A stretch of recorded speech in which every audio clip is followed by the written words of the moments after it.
Hola, ¿qué tal? Bienvenido a Si Comprendo Débutant, le premier podcast bilingue pour les francophones qui veulent apprendre l'espagnol dès zéro, de façon naturelle et en prenant du plaisir. Avec Paloma García, professeure d'espagnol et passionnée du podcasting.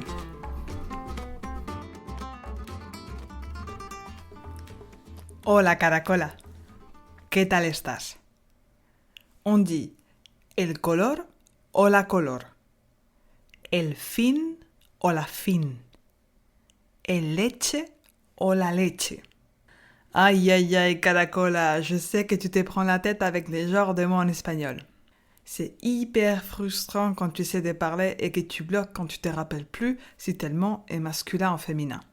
Tu commences à bégayer tellement qu'on dirait une voiture perdue dans un rond-point qui n'arrête pas de changer l'essence du clignotant parce qu'elle ne sait plus quelle sortie prendre. Et oui, tu te sens quand même un peu con. Surtout parce que ça t'arrive encore des fois, même si tu as déjà un niveau intermédiaire, ou encore pire, avancé. Crois-moi, même si j'habite en France depuis 8 ans, ça m'arrive encore de citer avec des genres de certains mots très courants, comme par exemple l'annonce. Un anuncio, una anuncio. Mais tu sais quoi? Au fond, qu'est-ce qu'on s'en fiche? De toutes les fautes que tu peux faire en espagnol, ce n'est pas le genre de mots qui va t'empêcher de te faire comprendre. Et rappelle-toi, quand tu es débutant, c'est tout ce qui compte. Tu n'es pas Cervantes, on le sait très bien. Par contre, lâcher prise ne veut pas dire qu'il faut abandonner l'idée de parler de façon correcte. Même si on continue à se tromper, c'est bien de s'entraîner.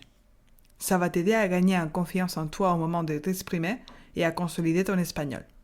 C'est pour ça qu'aujourd'hui, je te propose un petit exercice de fluidité pour que tu puisses en savoir où tu en es.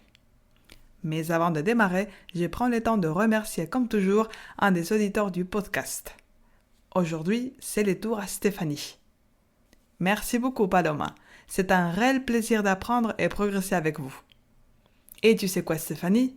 C'est moi qui prends énormément de plaisir à vous aider à progresser. Je ne vous cache pas que ce n'est pas toujours facile de trouver le temps pour préparer, enregistrer, éditer et diffuser les épisodes. Alors, si tu veux me donner un coup de pouce pour m'encourager à continuer, connecte-toi sur ton compte Apple Podcast, cherche le podcast Si Comprendo Débutant, va sur la partie Avis et partage ton amour pour ce podcast afin de lui donner plus de visibilité. Y ahora sí, prepárate porque comenzamos en 3, 2, 1.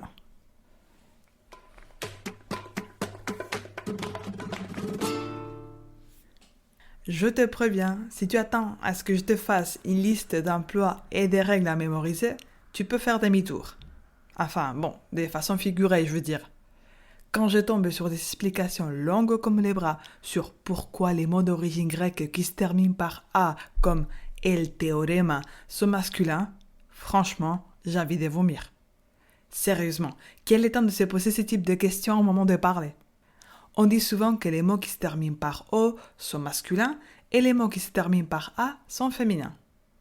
Cependant, il y a tellement d'exceptions à la règle que pour moi c'est une perte de temps si tu veux vraiment acquérir l'espagnol et le parler de façon fluide et naturelle. Dans mes cours, je n'enseigne plus avec des listes à mémoriser. Ça peut t'aider comme un exercice de pluie d'idées, de vocabulaire ou bien pour résumer ce que tu as appris. Ça te donne juste l'illusion de maîtriser, d'avoir le contrôle dessus, alors que la langue, c'est quelque chose d'insaisissable. Qu'est-ce que j'aime ces mots en français et qu'est-ce qu'il est difficile à prononcer. Je te le dis à chaque fois et je ne m'en lasserai pas.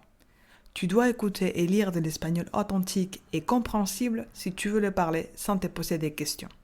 Ensuite, pour automatiser ton discours et les rendre plus fluides, tu peux bien sûr t'entraîner avec des exercices d'application comme celui que je vais te montrer aujourd'hui. Il n'y a pas de mal. Mais l'inverse, c'est-à-dire commencer toujours par des exercices et la grammaire, c'est non. Voici donc un petit exercice qui t'aidera à automatiser certains mots pour te donner un coup de pouce. C'est simple, je te dirai 10 mots très courants en espagnol et tu devras y rajouter l'article el ou la. Ensuite, je dévoilerai la réponse et traduirai les mots vers le français. Vamos allá. Casa. La casa. La maison. Coche. El coche. La voiture. Helado. El helado. La glace. Estudiante. Attention ici, on peut dire el ou la estudiante. C'est un mot invariable. L'étudiant ou l'étudiante. Guía. Encore un mot intéressant. Si tu dis el guía, c'est la personne qui guide une excursion par exemple. La guía, c'est un guide écrit. Presidente. Alors ici, on rentre dans les domaines du langage inclusif et sache qu'en espagnol, on peut très bien dire el presidente ou la presidenta. On a féminisé ce mot. Alors, si tu écoutes presidente, tu devras dire el presidente, c'est un homme. Tu ne peux pas dire la presidente. Camino. El camino. Le chemin. Día. El día. Le jour. Equipo.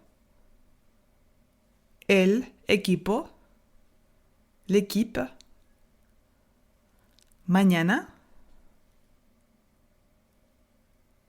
Ici, tu peux dire la mañana, ça veut dire le matin. Mais si tu dis el mañana, c'est un peu plus formel, c'est un mot que j'utilise un petit peu moins et qui part de l'avenir. Felicidades, tu as fini. Has terminado. Comme d'habitude, je te conseille de répéter cet exercice plusieurs fois de façon espacée. Et surtout, au moment de parler, si tu fais encore des fautes, pense à moi et rappelle-toi que ça n'a pas d'importance si ton message est clair et que tu cherches à connecter avec la personne et pas à l'impressionner. Car tu vas tout de même causer une bonne impression, mais pas grâce à ta maîtrise linguistique, mais grâce à ta capacité à t'intéresser à d'autres cultures et à ton envie de te dépasser. Si tu veux me laisser un avis ou m'envoyer une question, tu peux le faire maintenant aussi de façon orale. Dans la description du podcast, je te laisserai un lien pour m'envoyer un message vocal avec tes suggestions ou tes questions. J'ai envie de rendre les podcasts plus participatifs et utiles pour vous. Par exemple, pour répondre à des questions fréquentes sur la grammaire espagnole ou encore sur des points culturels que vous souhaitez que j'aborde. Si tu es un peu timide et que tu ne souhaites pas que ton message soit diffusé, tu peux bien sûr me le préciser dans ton message. Enfin, je te rappelle que je suis en train de réfléchir à un nouveau service pour mes débutants et que tu peux voter l'option qui te fait le plus envie sur la page d'accueil de mon site sicomprendo.net. Par exemple, certains d'entre vous m'ont écrit un mail pour savoir comment se procurer les transcriptions des anciens épisodes. Si toi aussi tu les as cherchés sans les trouver, c'est parce que c'était inclus dans un abonnement Patreon que j'ai arrêté en juin 2021. Mais si vous êtes très nombreux à en avoir besoin, je peux envisager d'écrire un petit e-book. Tu sais, tout est possible quand on a sa propre école d'espagnol en ligne. Et je te remercie de faire partie de cette histoire. On se retrouve très bientôt pour de nouvelles aventures ensoleillées. Y eso es todo. Si tu as aimé l'épisode et que tu veux me soutenir, c'est très simple. Suis les podcasts sur ton application préférée et laisse-moi une évaluation positive, notamment si tu m'écoutes depuis Apple Podcast. Ce petit geste m'aide énormément. Merci pour donner du sens à ces projets. Cuídate y hasta pronto.